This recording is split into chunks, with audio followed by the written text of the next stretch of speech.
Olá, amigas e amigos de toda a nossa região.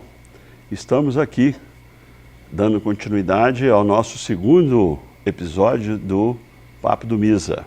Hoje nós vamos abordar o tema que está aí uma nova onda de Covid, de gripe e até da gripe influenza, que através do Covid-19 também tem a sua variante Ômicron.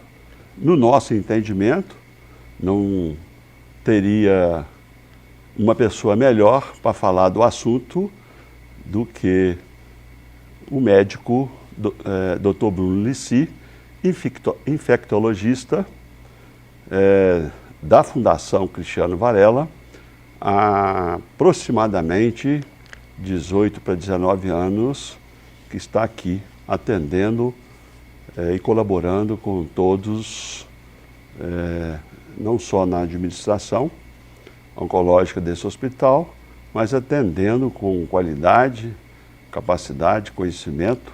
Vou passar aqui agora, Dr. Bruno Lissi, dar as boas-vindas a ele, agradecer a disponibilidade de poder colaborar conosco e com todos vocês sobre a importância que tem dessa gripe influenza, Covid-19, sua variante Ômicron, nos pacientes, principalmente em pacientes oncológicos.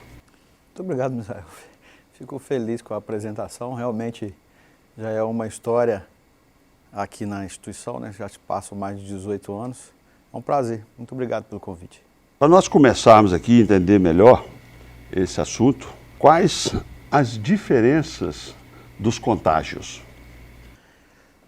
Misael, a forma de contágio ela é a mesma. E os sintomas? Todos os vírus respiratórios que causam essas síndromes gripais, o contágio principal é através de você fazer a transmissão por gotículas, que a gente fala. Então, conteúdo de via aérea superior, que essas gotículas passem para as pessoas mais próximas. Uma outra forma, que é um pouco menos importante, é você transmitir através do ambiente. Então, às vezes, as pessoas que estão com esses vírus, eles, ao falar, ao tossir, às vezes contamina também a mão e você contamina o ambiente. Essa forma de contágio ela também existe, mas um pouco menos importante do que a transmissão direta através dessas gotículas respiratórias. Ao falar, ao tossir, ao espirrar.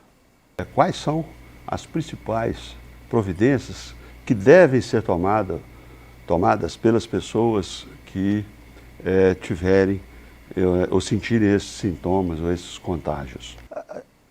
De uma forma prática, a gente separa qualquer desses vírus, eles podem causar os sintomas semelhantes. Seja ele influenza, seja ele o Covid, o coronavírus, seja outros vírus respiratórios, como o vírus sincicial respiratório, o rinovírus, por exemplo, para-influenza. Eles são capazes de causar síndromes diferentes. O resfriado comum, que é mais comum com alguns vírus, ele é aquela coisa de você ter eu vou chamar de uma gripe mais leve, num estado gripal mais leve. Uma congestão nasal, às vezes a pessoa espirra, uma doença febril mais limitada. A gripe, que a gente traduz ela como a influenza, ou o estado gripal, a síndrome gripal, ela é uma doença com sintomas um pouco mais marcantes. Então, a pessoa tem mais febre, mais dor no corpo, mais adinamia, mais chance de sintoma respiratório mais baixo, mais tosse. E existe um extremo dela, que a gente chama da SRAG, que é a síndrome respiratória aguda grave causada por vírus, que é comum no Covid, também pode ser caso da influenza, que é quando a pessoa passa a ter uma pneumonia viral e uma insuficiência respiratória. Os sintomas se confundem muito nesse início. Então, o início dos sintomas é muito difícil você caracterizar, né? Não tem como você caracterizar o vírus, qual vírus, pelo início dos sintomas, que a grande maioria das vezes você vai começar com febre, com dor de garganta, com congestão nasal, e isso é comum aos vírus respiratórios. Num paciente oncológico, qual a principal medida que deva ser tomada por ele? Bom, eu acho que a gente tem que, com uma forma de orientação, a melhor forma da gente prevenir as doenças é através da vacina. Tanto a vacina, né, que tem a vacina antigripal, né, da vacina da gripe, como a vacina do Covid. Nesses últimos 2 anos, na nossa instituição, foi nítido perceber a mudança da gravidade, né, dos nossos pacientes à medida que eles foram vacinando. E principalmente agora, com a variante Ômicron, aqueles pacientes que têm a dose de reforço, né, a gente tem visto doenças leves nesses pacientes também. Então, esses pacientes, os casos graves que a gente está tendo agora, nesse momento, são de pacientes que não foram devidamente vacinados. Então, a forma de proteção, acho que isso tem que ficar muito evidente para o nosso paciente oncológico, né? A vacina é a forma melhor de você diminuir a chance, o risco de doença grave. E assim, de uma forma geral, é o distanciamento, né? Nesse momento, é o distanciamento, é o uso de máscaras, né? É a forma de você higienizar a mão constantemente, né? Evitar aglomeração, né? Esse paciente evitar esse tipo de aglomeração agora, nesse período, né, que nós temos um novo pico novamente. Então, são medidas gerais de barreira que a gente fala, de distanciamento e medidas de barreira, como o uso de máscara. Uma pergunta também que é muito comum, que nos é feita, e nós vamos tentar esclarecer para vocês,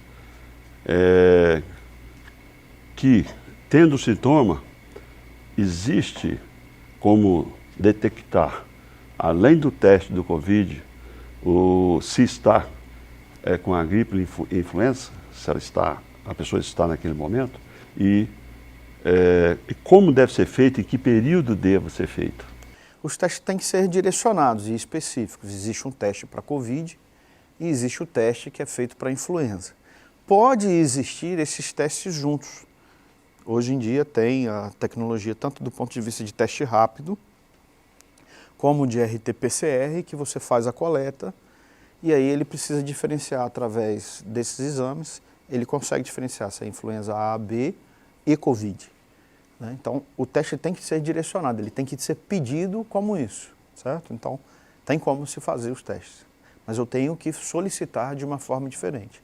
Teste para Covid, ou teste para influenza, ou teste para Covid e influenza, né, se você está com dúvida entre uma doença e outra.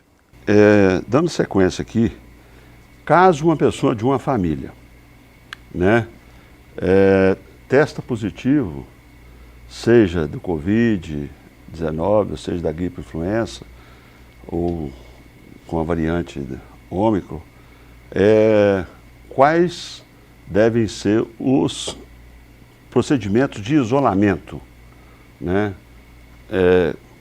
Muito especial essa pergunta para aqueles familiares que têm, assim, às vezes, uma habitação com menos cômodos, né?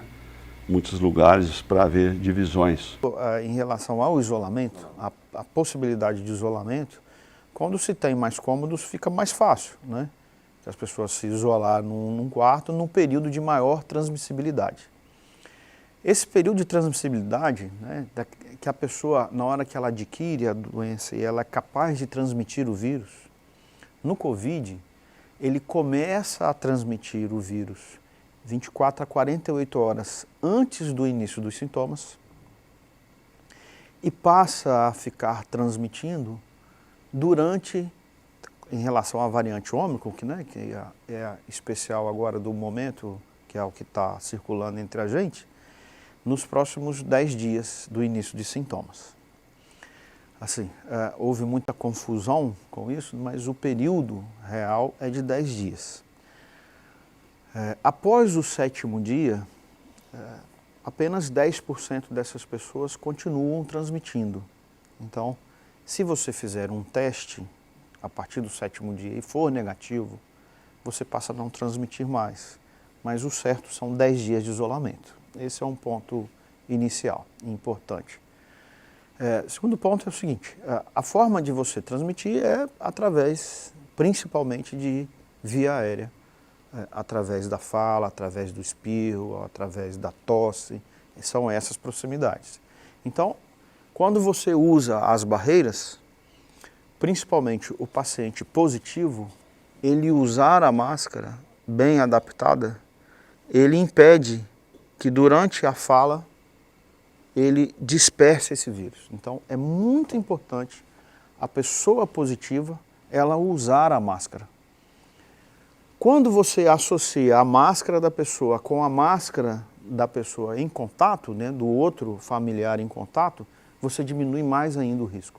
Então, a primeira medida é, se você não é capaz de isolar, né, por completo, de você ter um cômodo separado, você deveria estar usando máscara o máximo possível, né, tanto da fonte, né, que a gente fala, que é o paciente que está sintomático, como os contactantes. Uma pergunta também simples, mas curiosa: se as vitaminas C, se algumas medidas caseiras que são feitas, principalmente mais tradicionais, se são válidas, se nos ajudam as pessoas nessa situação de Covid. Eu entendo que é mais mito.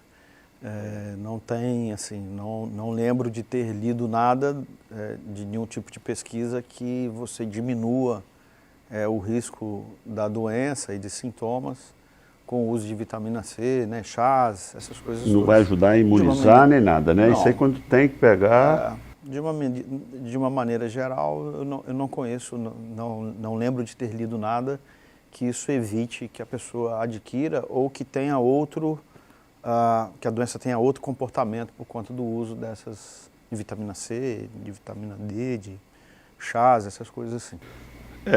Eu quero dizer aqui, em especial para você, doutor Bruno, que não só eu, mas como todos que puderem ou que vão assistir a nossa entrevista, vão estar aprendendo muito. Quero dizer e explicar para todos que nos assistem que eu, né, Misael Varela e Dr. Bruno Lissi, estamos sem a máscara porque estamos seguindo aqui o distanciamento recomendado, até por ele mesmo, né, de no mínimo 1,5 metro, estamos aqui a 2 metros de distância. Agora eu agradeço a todos e deixo aqui a palavra para que o Dr. Bruno Lissi possa fazer suas considerações finais. Um prazer, Misael. Eu agradeço o convite, a oportunidade da gente esclarecer dúvidas da população. Foi um papo agradável, né, e eu acho que é uma forma que a gente tem de levar conteúdo, né, para a população, nossos pacientes oncológicos e a população em geral. Muito obrigado pelo convite, foi um prazer. Eu aproveito até, se você puder também depois dar a sugestão para nós para os próximos temas, será muito bem-vindo. Tenho certeza que nossa assessoria de comunicação vai agradecer muito, e como todos. Obrigado, um abraço para vocês, amigas e amigos.